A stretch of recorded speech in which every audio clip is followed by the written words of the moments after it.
Meron na pong mga abogado na ipinresinta, ibig sabihin na isinabmit kung sino-sino magiging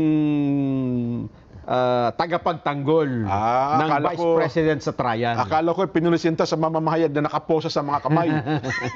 Hindi naman. Presentation. Oo. Suspect ata, hindi naman. Mga ano ito dyan, mga batikang mga abogado. Dikampana. Dikampana ito, hindi kampana yan. naman. Oo. Kilala mo ba kung sino-sino? Sino yung mga yan? Ang mga abogadong magiging bahagi ng defense panel. Defense muna tayo. Sige, defense. sige. Defense muna. Oo. Ito yung... kasi sa prosecution, mga congressman yan eh. Kasi ang prosecutor, meron din ano yan, private prosecutors eh. Spokesman, kinuha nila. Ayun. Hindi, bukod sa spokesman, alam ko meron din mga... Hindi ba siya, ang talagang nag-ano dyan sina...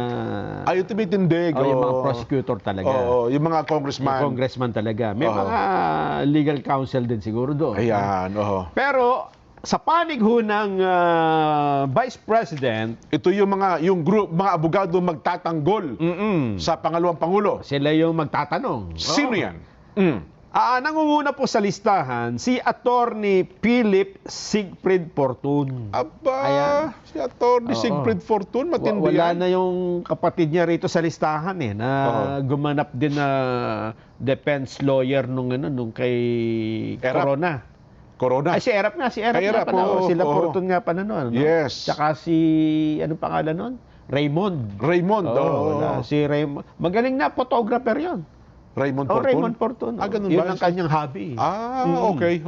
Attorney Gregorio Narbasa II. Ito medyo bata-bata ito. Pagka tingin mo yung apelyido, Narbasa. Dating Chief Justice Salazar Law Firm. Sheila Sison. Attorney Carlo Joaquin Narbasa. Attorney Roberto Batong Bakal. Matindi. Matindi to. Ito, hindi kahit tibagin niya, bato na bakal pa. Attorney Justin Nicole Gular. Attorney Lyndon Miguel Baquel. Attorney David Ronel Goya the seventh. Parang kilala ko tong si David Goya. Nakaklase ko to nung... Yan ata yung yung pinakamatibay sa kanila. Si David. Pagtakin mo, David na, pinagsama pa kay Goliath pa, no? Attorney Maria Celina Golda Fortun. Attorney Clarlane Radok. Attorney Francesca Marie Flores. Attorney Miguel Carlos Fernandez. Attorney Reynold Munsayak, Attorney Mark Binluan, Attorney Ralph Bodota, at Attorney Michael Wesley Powa. Ito ba yung sa DepEd dati? Si Michael Powa yan. Yes. Sarap gumawa ng noodles yan. Si Attorney Poha. Pawa yan. Yung Vietnam. Ayan po ang abogado ng Vice President. Yan ang magiging tagapagtanggol niya. Yun namang sa House Prosecution, ay nailabas na dati, di ba? May tinalaga, mga prosecutors. 11. Pero napalitan na ba yung, dahil... Nananatili pa rin, 11 pa rin sila. Kasi dadagdag. May natalo kasi dalawa.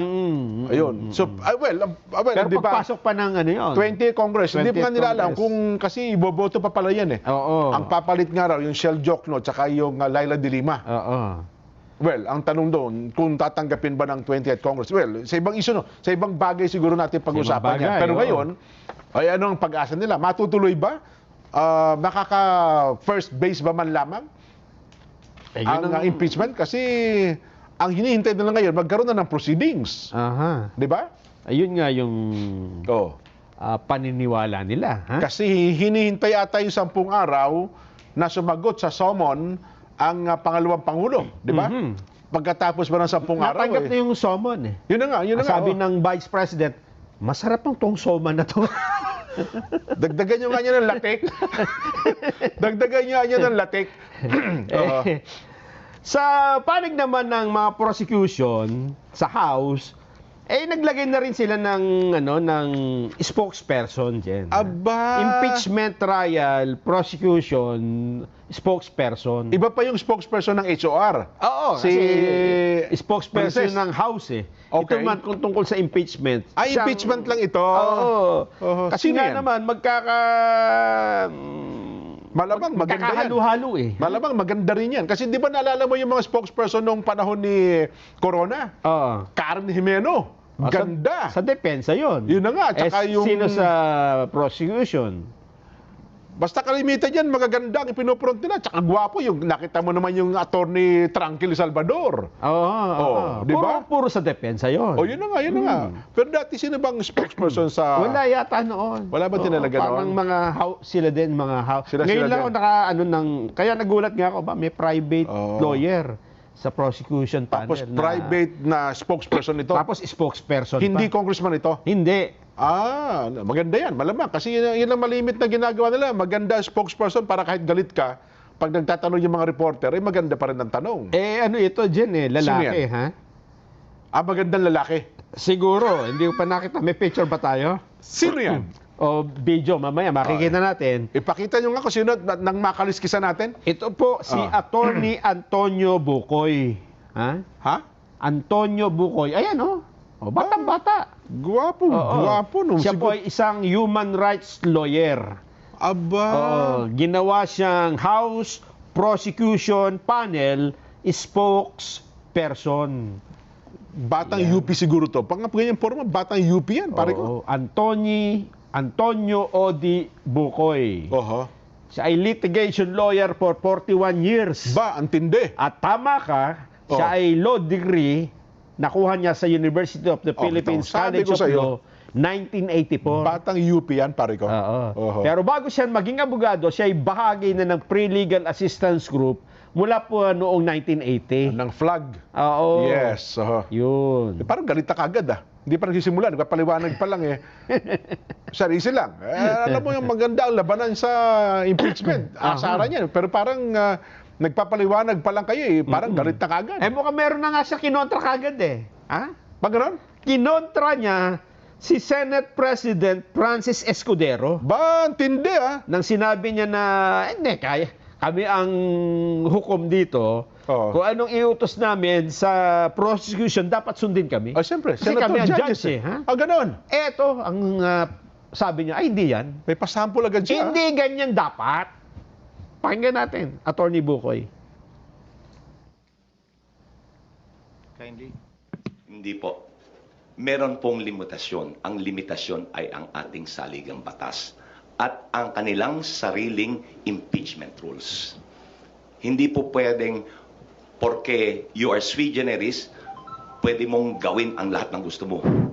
Ang limitasyon po ay nasasaad sa ating saligang batas at sa kanilang sariling impeachment rules. In fact, kung yung impeachment rules po ay hindi alinsunod sa saligang batas, hindi rin po obra yun. So lalo na, yun sa kanyang statement na kaya niyang gawin, kaya nilang mag-order ng kahit na ano, mali po yun. Dapat alinsunod sa parameters na sinet ng saligang batas. Kung inyong tutunghayan, nakahiwalay po yung Article 11 doon sa Article 6. Article 6 ho, tungkol sa trabaho ng paggawa ng batas. Yung Article 11 is for accountability. Very specific yung provision ng accountability. Very specific what the powers are. So hindi po pwedeng bardago lang to. Hindi pwede na kung anong gusto, yun ang gagawin. May limitasyon. Tama naman. At alam din naman ni Senator Chis Escudero. Pero isa lang ang gusto ko naintindihan. Mali ka doon, Senate President, Senator Judge, Presiding Officer, Chis Escudero. Sabi ni Bukoy, Attorney Bukoy. Sa bagay. Yun lang ang simpleng doon, paliwanag. Nako. Pero, sa kabila niyan, mukhang nagkakasundo naman sila tungkol sa pag-inhibit. Di ba sinasabi nila, naku po, may pinapanigan na yung mga senador judge. Oo nga, Yung iba, panig na sa... Meron na agad no? Oo, may conclusion na, wala pang trial. Kilala mo na agad, para bagang may minamanok na kaagad. Oo.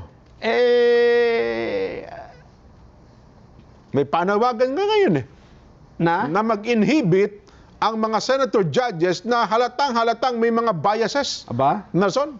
Pakinggan natin muna si Vice President Sara Duterte. Ayan. Ano po ang reaksyon ng Vice President sa mga nananawagan na yung mga bias na senator judge, wag na kayo sumali sa impeachment? Panig kayo kay BP Inday Pakinggan natin.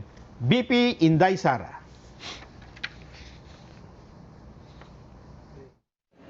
Hindi kasi tayo pwede magpa-inhibit ng mga senator judges based on bias. Dahil ang posisyon lang naman ng isang tao is you are for or against. Inday Sara, no? Kung ganun ang ating basehan sa inhibition, ay dapat din natin ipa-inhibit ang mga senators na meron ding bias against Sara Duterte, no? Tulad na lang ni Senator Risa Ontiveros na in a public speech, sinabi niya na kailangan talaga, ano ba term na ginamit? Kailangan burahin or kailangan wasakin, kailangan sirain, gibain ang pamilyang Duterte. So kung ganon, na magpa-inhibit tayo based on bias, ay madaming senators ang ipapa-inhibit for or against Sara Duterte. Kaya sinasabi ko, ibigay na natin yung benefit of a doubt dyan sa ating mga senator judges na gagawin nila ang trabaho nila ng patas according to sa sinumpaan nila as senator judges. Ayun. So, sa kanya, ang sabi ng BP Inday, kung magpapa-inhibit kayo ng pumapabor sa akin, ipapa-inhibit din natin yung kontra. Ha? Yun na nga, na parang pumapabor naman sa kabila. Oo. Dapat anya, senator judges, walang kinikilingan, walang pinoproteksyonan. Serbisyong totoo lang. 23 oras. Natulog ng 1 oras May sagot dyan si Congresswoman Isabel Zamora. Ito naman yung member ng prosecution team yan. Prosecutor. Congressman ng kung hindi ako nagkakamali ay Zamora, San Juan. San Ibang Juan. Zamora ito yung kasi meron kasing Pami Zamora din Tagig naman yun. Di ba sabi ni BP Inday, dapat ipa-inhibit din yung mga bumoboto na lalo na yung Senator Ontiveros, di ba? Ito naman ang sagot ni Congresswoman Isabel Zamora. Yan. Pakinggan naman natin. My take on that is that Senator Ontiveros or even the 4 others who voted against the motion to remand, these 5 senator judges have not shown any bias against the Vice President. What I believe that they have shown is adherence to the Constitution and to the Senate impeachment rules. Just because that they voted against that motion to remand does not mean that they are against the Vice President. It just means that they are following the Constitution, they are following rules, and that they want to see the evidence to be presented before the senator judges and before the public. Yan. Ayun. Isabel. Zamora. So para sa kanila, hindi bias yon? Hindi daw. Kasi ang sinusundan daw nila ay ang konstitusyon daw, gano'n? Parang tiningnan na nila, then mali yung pagre-remand. Oo. Kung si Senate President Chis Escudero naman ang tatanungin. Ayan, yan naman. Tingnan natin. Total siya ang pinaka-presiding officer, di ba? Yes. Your Honor, ano bang gusto nila mag-inhibit yung mga bias na senator judge? Ano ba dapat gawin? Your Honor. At kung may panawagang inhibition dun sa mga pabor kay VP Sara, anti-impeachment, malamang may panawagan ding inhibition dun sa mga ayaw kay VP Sara at saka pabor sa impeachment ng mambabatas. But generally, ang pag-recuse, ang pag-inhibit is voluntary on the part of the impeachment court judge. Nakita na nating nangyari yan sa ibang impeachment na kaso. Kung maalala ninyo, Ang defense panel hiniling na mag-inhibit si Senator Judge Drilon noong impeachment ni Chief Justice Corona. Ang desisyon ng impeachment court doon ay hindi yan pwedeng pagbotohan, ni hindi tinake up sa impeachment court dahil voluntary decision yan ng isang impeachment court judge. Ngayon, defense panel ang humiling nun. Dahil duda sila sa sinasabi daw nung panahon yon. Masyadong anti-corona daw yung posisyon ng Senator Judge. Para sa akin, yan din ang i-apply naming president at hindi lang rules kaugnay sa inhibition. It is voluntary on the part of the impeachment court judge at hindi yan pwedeng ipilit sa sino man. Pabor man kay VP Sara o kontra man kay VP Sara. Pabor man sa impeachment o kontra man sa impeachment. Yan. Ayun. So yun pala ang stand niya bilang presiding officer. Anong sabi niya?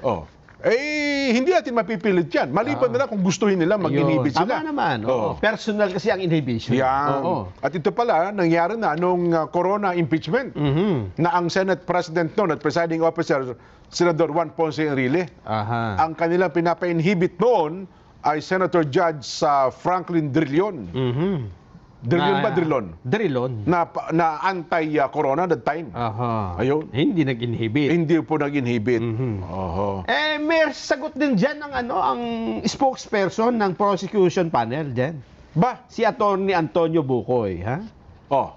Sumagot ang gikagad. Talagang aktibo ang bilis, kabago-bago pa lang, ha? Kanina sabi niya, hindi mali si Senate President dun sa kahit na lang anong iutos nila, dapat sundin. Hindi yun. May limitasyon. Ito naman ang kanyang panig tungkol sa inhibition ng mga senator judges. Attorney, ano naman ang kailangan gawin? Pinai-inhibit yung mga senator judge na bias di umano. We will give them the benefit of a doubt. Sapagkat, alam po naman nila yung batas Alam nila kung anong ginagawa nila Nanumpa sila that they will administer impartial justice. Ngayon, tignan po natin kung talagang tutuparin nila yung pinanumpaan nila to deliver impartial justice. The cold neutrality of an impartial judge. Ayun. Para sa kanya, nabanggit pa pala si Kuya Benny Antiporte. benefit of the doubt. Benny, ang kailangan natin. So, para sa kanya, wag na ipilit yung inhibition na yan. Totoo naman yun kasi kapag ka nag-inhibit ang mga sinasabing mga bias, wala akong matitira sa impeachment court. Ibig sabihin, hindi magkakaroon ng impeachment trial. Kasi ako naniniwala, yung 23 na yan, may kani-kanyang biases yan. Naman. Di ba? Kahit pa sabi nilang yung cold neutrality of an impartial judge. Di ba?